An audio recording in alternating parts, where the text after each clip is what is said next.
Welcome on this beautiful Sunday here. As you can see,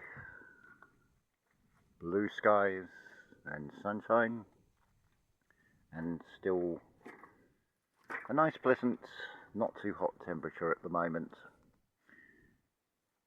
As I've said on previous videos,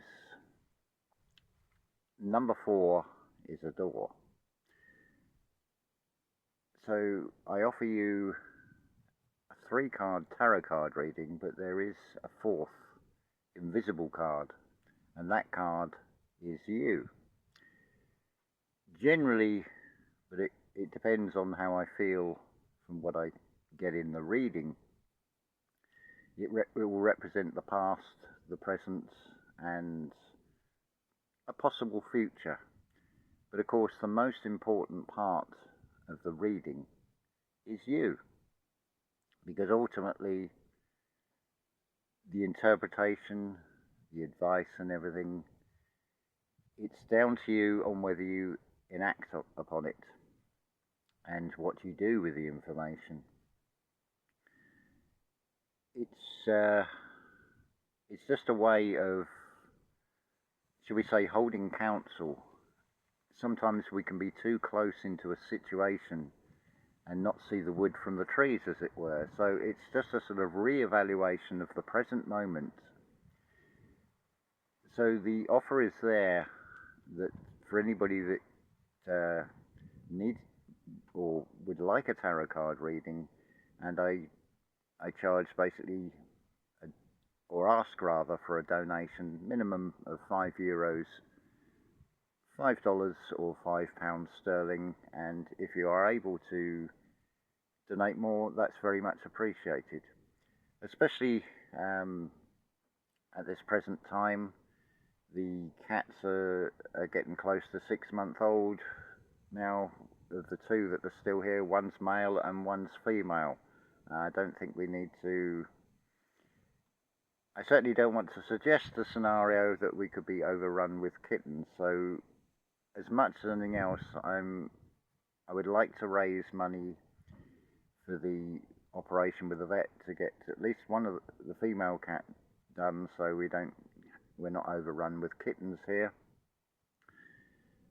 As much as to put food on the table for myself and for the cats. But of course, it's not just tarot card readings. There's also the mentorship.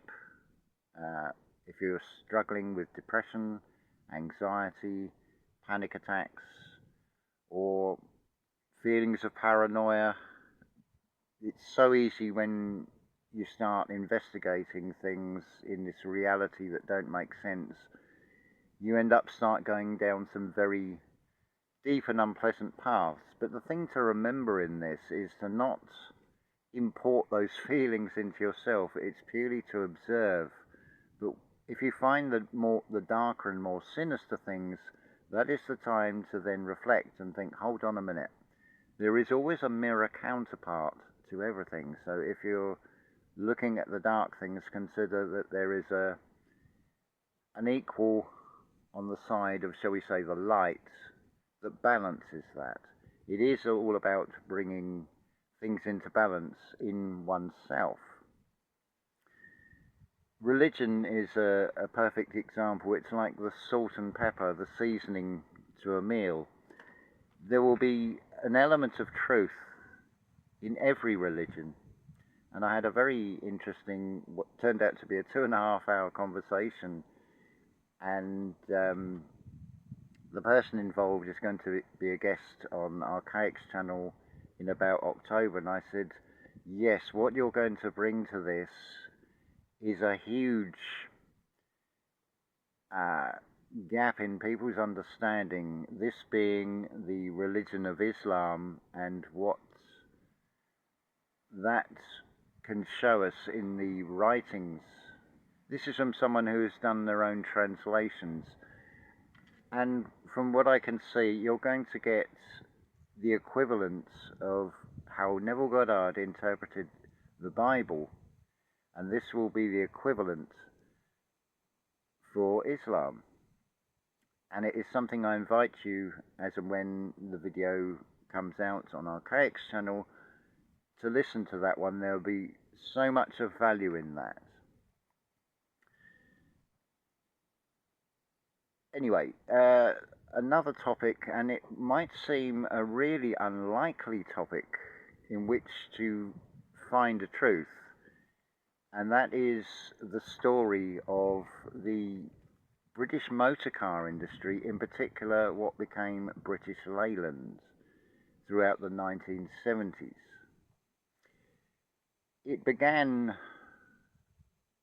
as individual manufacturers, companies like Austin and Morris, Rover, Jaguar, Daimler, MG, at various times iconic names that have a following. There's many others: Riley, Wolsey, Vandenpla, Rolls-Royce, Bentley. They all sort of came into this mix. But if we go back to the start of the story, it really begins with the formation of two competitors, two rivals, these being Austin and Morris, which formed the British Motor Corporation, which in turn then went on to be merged with the Leyland Group, and sort of always being bailed out by the government. It's a perfect lesson in consumerism as much as anything else, because how many of these cars from the 1950s, 60s and 70s, 80s and even into the 90s that were produced by this giant manufacturer are left today? In fact, what is even left of what became, after British Leyland, the Austin Rover Group? There's nothing left of it, effectively. Just a sort of distant memory in the past. But if we go back to the start of it, the formation between Austin, or the merger between Austin and Morris, the first president was from the Austin side. The second president of this corporation came from the Morris side. And what actually happened, the entrenched rivalry between Austin and Morris, the focus became to outdo each other. Rather than looking at the competition from outside manufacturers such as Vauxhall, which was part of the General Motors Group, I'm just trying to think of the other names, Chrysler, and Ford. There's many more, the names I forget now. But the focus of Austin and Morris was against each other. Triumph was another name that comes into this. And so when you had this second president of this British Motor Corporation, his main focus seemed to be to replace all the Austin staff in the sort of heads of different departments with those from the Morris side of the company. It was never seen as a whole. It was very compartmentalized. And ultimately, it is that entire mentality that destroyed the whole organization. Now, in terms of etymology, if we take Austin, straight away I see the AU referring to gold. The S, you could say, is spirit. The T, you could say, is the I at its highest level, which gives you the letter T. And that leaves in. So the golden God spirit is within. It was merged with Morris, which in etymology I hear more is. But let's turn this as an internal story. The whole story of the British Motor Corporation, which then became British Leyland and then the Austin Rover Group, is effectively how not to go on your spiritual journey. because that rivalry that was set in right from the word go between Austin and Morris and all the other departments, instead of coming together. For example, Rover had a V8 engine which was based on the BMW from, I think, the 1930s, was taken by Buick as part of the war reparations, and then the designs, I believe, were sold on to Rover. So it was a tried and tested V8 engine. But Triumph, the Triumph part of British Leyland, oh no, they couldn't just take the Rover V8 engine. They had to then try and merge two 4-cylinder engines to create their own 8-cylinder engine, which was a bit of a disaster in comparison. So it was this internal rivalry, coupled with industrial action and strikes, to the point where the requirement was to produce, what was happening, British Leyland was producing like 7 cars as opposed to Japan, which was producing 38 with less workers. And that intense rivalry became like blinkers. So instead of focusing on capturing the entire car market, there was awful gaps because of this internal rivalry that allowed other manufacturers from Europe especially, and from Japan, to sort of come in and take over and eventually replace Leyland. In fact, by the time it had become Rover, it was bought by BMW in the hope to turn it round, but potentially it was going to destroy the BMW organisation. That entire sort of rivalry mindset had now become like a cancer. So we now consider this in spiritual terms.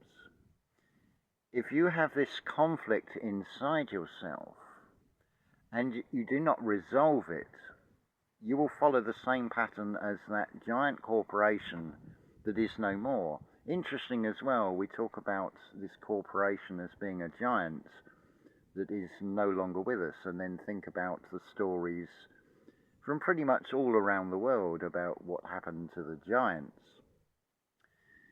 But it comes down to finding that balance within inside oneself, not being entirely with the Austin, not being entirely with the Morris, but bringing the two together, not making that mistake of trying to go back to the drawing board and create a new V8 engine when there's a tried and tested V8 engine. So in a way you could say it would be like taking a tried and tested meditation technique and then trying to bring in something new to it that doesn't work, instead of sticking with something that you, from experience, has been shown and proven to work. So I feel the story of this huge car manufacturer is a perfect sort of mirrored story of walking your spiritual path, not having those conflicts inside yourself. You'll also see it expressed as Daniel wrestling the lion, and I'm pretty sure it's Jacob wrestles with God. It's the lower conscious minds in battle with the higher self, effectively. So you've got that Austin Morris situation going on. So I hope that your spiritual journey will not follow the story of that motor corporation and will be able to find itself. I'm trying to think actually of an equivalent in the car industry today that I could say that would be the path, but things are very confused. You can buy, say, a Land Rover. It may have a Ford engine, it may have a BMW engine, and there's many other manufacturers where what you think you're buying is just sort of really badge engineering. Another name associated with that British Motor Corporation and British Leyland, and it was a mark that was used for a time, was Wolsey. The way it is written, you can be forgiven if English isn't your first language to pronounce it as Wolseley, but it is actually pronounced Wolsey. But even that is like a spiritual reference, the wool sea. So you could say it's like piercing the veil, taking the sort of wool off your eyes, not being a sheep, and penetrating the deeper levels to everything. Neville Goddard, I think he took great pleasure in the shock value of saying he would circumcise himself 10 times every night. And of course, with a literal interpretation of that, the sort of, you can imagine the shock value of saying something like that in the 1960s. But circumcision is a perfect example of taking things literally and turning it into some sort of barbaric physical practice. What he is actually referring to is the way it's described with truth-seeking, peeling off the layers of an onion. So when Neville would talk about, I circumcise my heart 10 times every night, what he is actually saying is it's the daily grime that we accumulate from all that we observe.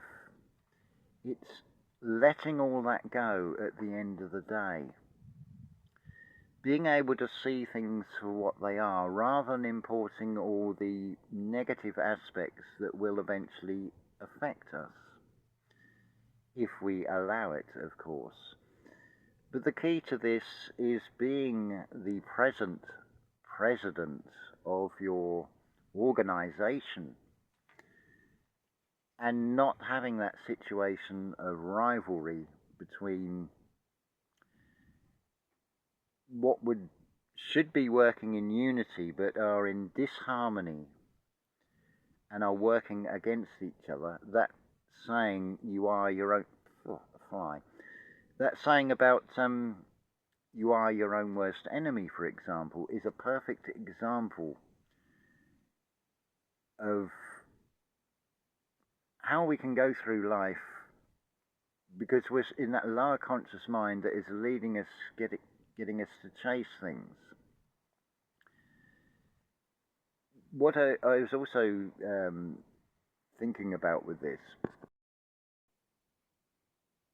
and we're back, as I was saying, what this reminds me of, and then I had to pause because I had a bit of a coughing fit, and the thought has just gone. So this is a thing, a perfect example. If you experience this, the thing now to do is not go chasing, trying to recover the thought, but let it just come back to you. It happens a lot when I make videos, because sometimes it's the complexity and the sort of going off on tangents off of a topic. I mean, if you consider what I've spoken about on this video, it's sort of covering quite a sort of broad base, all in one, giving you the story of the British Motor Corporation and British Leyland and what a disaster that was, and what a perfect lesson that is to what is really the inner work. You can look at the external and you can import a lot of fear about things. But what about if that conflict is inside oneself? It will be a repeat of that giant car manufacturer that is no more. But it was a lesson in consumerism, because the products were really awful, to be honest. The build quality, the quality control and such like, and it was being continuously propped up by taxpayers' money. So you're paying. It's another lesson in being a pagan, paying again, because you foot the bill every time for the incompetence of those that are looking after your best interests. But this is a whole realm of Maya after all. On a final note here, and this I feel is a perfect exercise, something to ask yourself. What is it? What is your price? What would you sell out for? Be it offered a millionaire lifestyle with champagne, yachts and holidays in the Caribbean, or whatever takes your fancy. Is there anything, go through a mental checklist, things you'd like, but how much would you really like them? And in the grand scheme of things, do you have a price? Is there that Silas moment where I just want to taste that steak and I'll go along with the program? In the grand scheme of things, as an eternal and an immortal soul, to sell out for, say, maybe 20 or 30 years of fortune would seem rather that you've shortchanged yourself, I would say. But it's a perfect exercise. Ask yourself, is there anything that you could say, yeah, I would sell out to the dark side to have this or to have that? Hopefully the answer is you won't be able to find anything. It's a great way of sort of doing a reverse way of checking in on yourself and then seeing what comes up. Are there any sort of desires you still have for things in this material world? Because in that, I would say, is a way of highlighting yourself that there is still a lot more internal work to do to get to overcome these temptations. Ultimately, you're going to be, whatever you look at in the outside world is going to be an offering of some kind of, or a lure to get you into this or into that, or collecting this or chasing after that. But when you've got it, if it's in the material world, how satisfying is it, and how long does that satisfying last before you're chasing the next thing? Just questions I feel that we should all ask ourselves, and find the ultimate answer is there is nothing in this reality that could tempt me enough to sell out. That would be the ultimate in being your own worst enemy in the grand scheme of things as an immortal soul. So as a reminder, and it would very much help me at the moment, a 3-card tarot card reading, if I could do maybe 10 of those a week, that would be suffice to make a big difference and be able to carry on with projects and things here which require buying in things such things as cement and sand for construction, increasing the sort of distribution of the water around the land so it makes it easier to grow more things. There is a huge potential here for an orchard, for a fruit forest, and in this external world, the way things are going, the more that you can actually grow food and create a surplus and then be able to give that surplus away and replicate this whole spiritual journey of radiating out by then reflecting that in this physical world. And I would say that's another way of, say, taking active steps in a certain direction that you wish to go down or ascend through. Might be a better way of saying it. I'd also consider this. If you see the world as being with a sort of the heavens above, hell below, therefore we're sort of on the earthing plane in the middle. If you look at the theme of spirituality, it is one about taking the middle path. So I would have no fears and concerns of what may or may not happen in the future in the physical, because surely the whole spiritual journey is about openness and transparency and actually being on the surface. But being able to see beyond the surface levels of things would be that middle path. Ideally, which Hollywood has shown, I forget the name of the film, whether it was called Some Guy or That Guy, that's the character to be. If you look at the sort of poster for the film, the guy's smiling, he's got a cup of coffee in his hand, and he's got a laptop under his other arm.